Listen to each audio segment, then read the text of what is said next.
আসসালামু আলাইকুম। আজকে আমি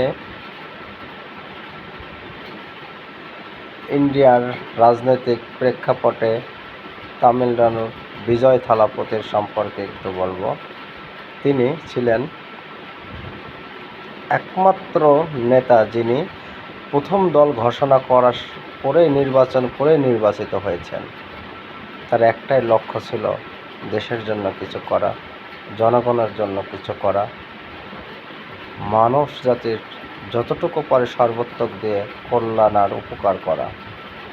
তাই তো তিনি সকল ধর্ম, বর্ণ, গোত্র কোনো কিছু আলাদা করেন নাই। সবার উপরে মানুষ সত্য, সেকুলারি ধারণা সামনে নিয়ে নির্বাচনে অগ্রগতি হয়েছে। এমনকি তাকে বিবেচনা করলে দেখা যায় তিনি কোন টেলিভিশনের সাক্ষাৎকার পর্যন্ত দেন নাই।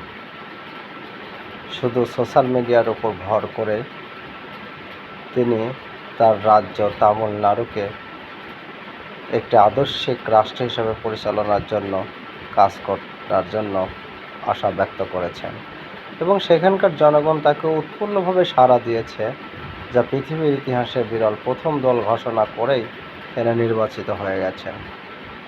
আর নির্বাচিত হওয়ার সাথে সাথে তিনি ঘোষণা দিয়েছেন 200 ইউনিটের নিচে যারা ব্যবহার করে তারা সম্পূর্ণ বিদ্যুৎ ফ্রি পাবেন। এ এক অতুলনীয়, অসামান্য। দ্বিতীয়ত হচ্ছে নারীদের জন্য একটি কমিটি গঠন করেন, যেখানে তারা সব ধরনের সেবা, ট্রান্সপোর্ট আলাপ আলোচনা করতে পারবে এবং নারীর জন্য সর্বোত্তম নিরাপত্তা নিশ্চিত করতে পারবে।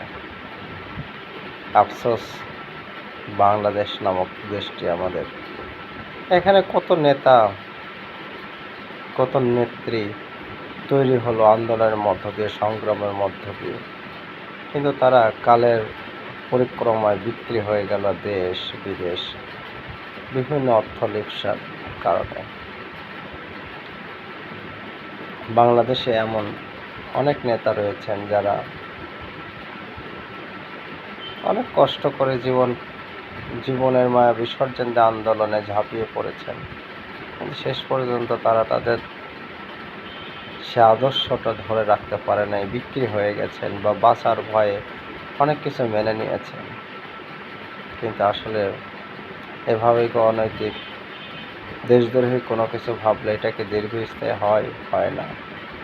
এটার জন্য প্রয়োজন সততা, নৈতিকতা আর পরিশ্রম। কিন্তু আমাদের দেশ বাংলাদেশ, এখানে কি আসলে এরকম কোনো নেতা তৈরি হবে? এখন পর্যন্ত কোনো লক্ষণ দেখা যাচ্ছে না। আল্লাহ মালুম, ভালো জানেন। আসসালামু আলাইকুম।